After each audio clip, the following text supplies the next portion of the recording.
In the face of an impending disaster, every second counts. As the clock ticks, your actions in those crucial moments can mean the difference between survival and catastrophe. This video focuses on the immediate steps you should take when disaster strikes, regardless of its nature. Whether it's a hurricane, an earthquake, a wildfire, or any other emergency situation, your quick and efficient response can drastically enhance your chances of survival. We've compiled a list of 11 essential actions to take at a moment's notice, designed to prepare you for the unexpected.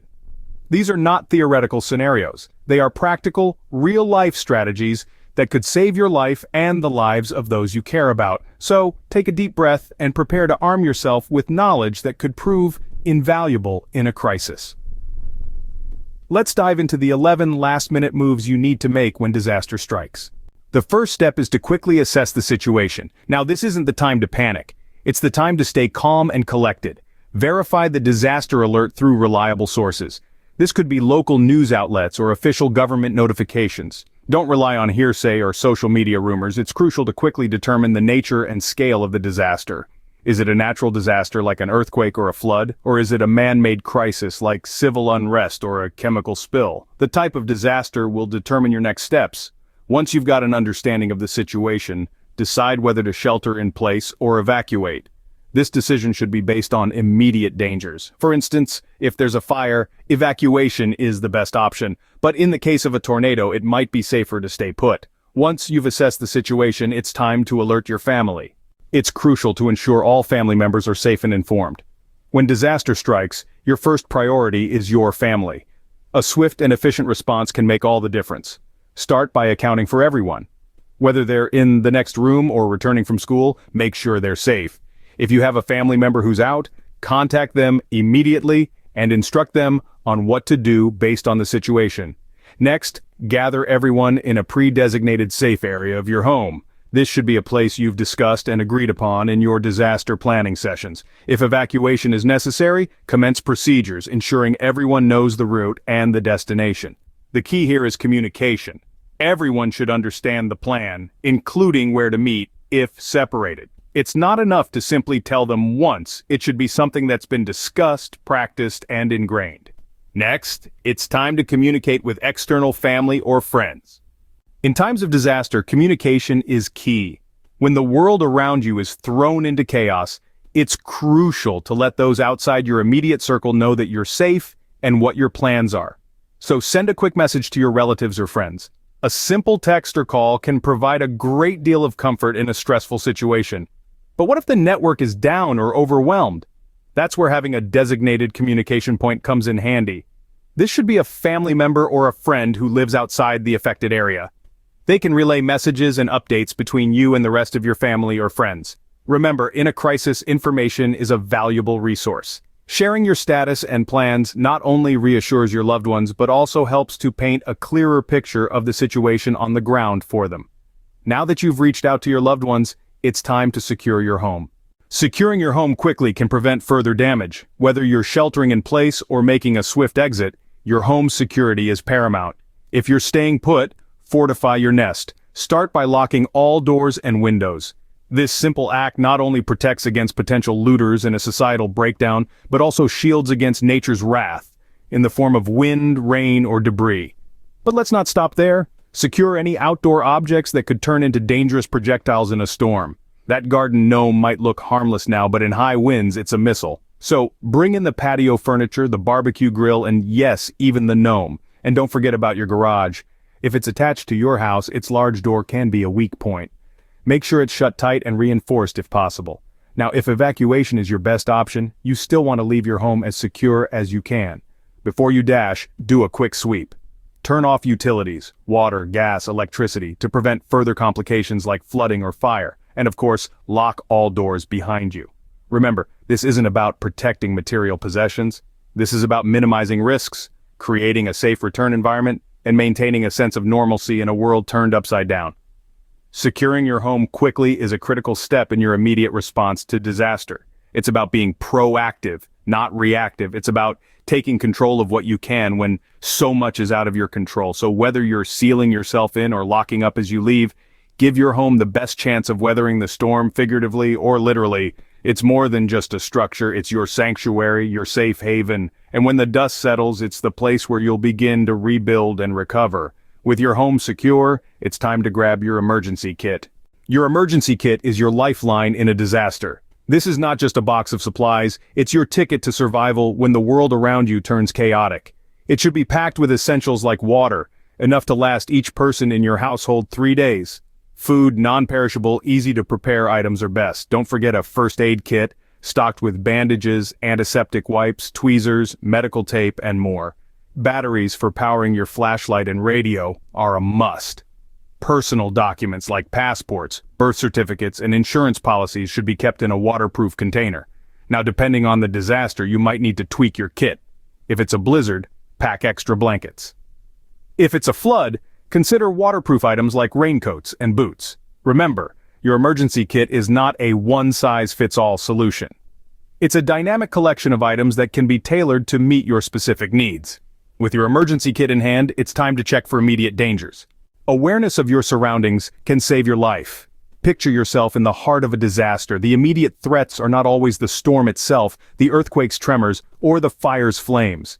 Sometimes the dangers loom within your own walls. Structural damage can turn your safe haven into a death trap. Cracks in the walls, a sagging ceiling, shattered windows. These are telltale signs that your house may not be the shelter you need it to be. But danger doesn't always come from above. It can rise from below, like floodwaters creeping up your doorstep or even seeping into your basement. Sometimes it's invisible, like a gas leak that can turn a single spark into an explosion. These are the threats you need to be aware of, the dangers you need to check for immediately. Remember, staying safe means staying aware. Now let's move on to monitoring official channels. Staying informed is crucial during a disaster. As the situation unfolds, it's vital that you keep abreast of current information and instructions. One key method is to keep a battery-powered or hand-crank radio tuned to local emergency stations. These channels will relay real-time updates, advisories, and instructions that are critical to your survival. In our modern digital age, technology offers additional ways to stay informed. Use your smartphone or other digital devices to access official apps and social media channels that provide timely alerts and guidance. But remember, use these resources wisely. In times of crisis, misinformation can spread quickly. Always verify the information you receive with trusted sources to ensure its accuracy.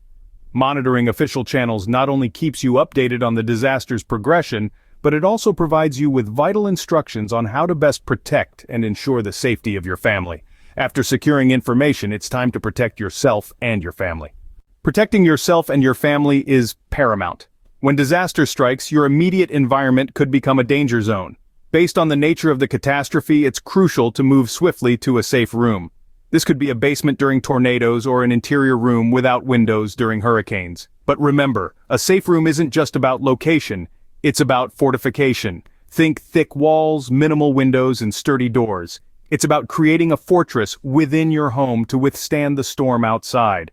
In some situations, physical protective gear can be a lifesaver. Helmets can protect against falling debris during earthquakes or tornadoes, while life jackets can be crucial during floods. Your safety and the safety of your family hinges on these immediate actions. They can mean the difference between harm and safety, between despair and hope. Once you're safe, if possible, it's time to assist your neighbors. Helping your community is a cornerstone of survival.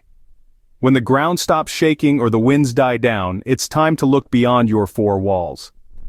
In the spirit of unity and humanity, it's important to check on your neighbors, especially those who may not be able to help themselves. This includes the elderly, disabled, or families with small children.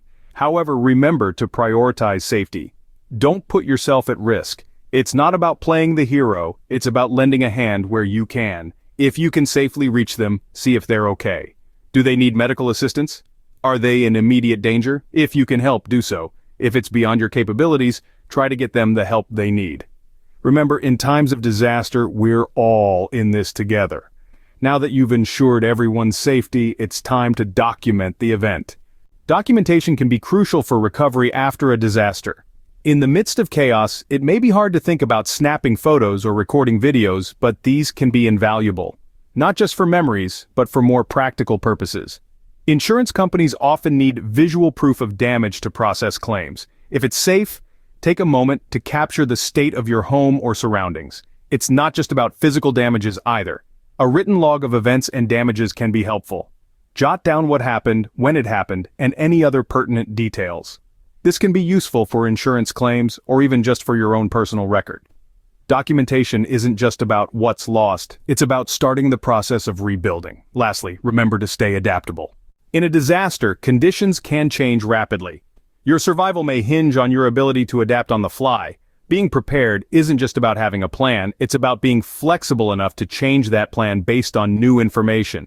You need to stay alert to changing conditions and continue to assess the safety of your situation. Maybe you've decided to shelter in place, but suddenly the storm intensifies.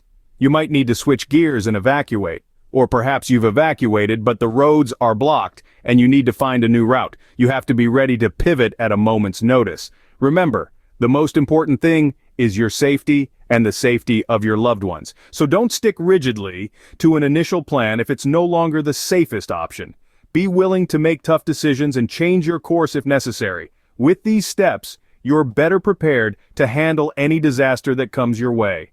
Knowledge is power, especially when it comes to disaster preparedness. In a world where uncertainties lurk around every corner, being prepared and well-informed can mean the difference between survival and disaster. We've walked through 11 crucial steps to take when disaster strikes. Steps that could save your life or the lives of your loved ones.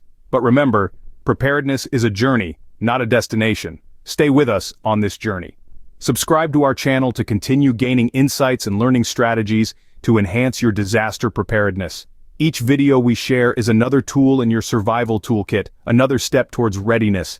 And let's expand this community of prepared individuals. Share this video with your friends, your family, your neighbors. The more people who are prepared, the stronger our collective resilience. Stay safe, stay prepared, and remember, every second counts when disaster strikes.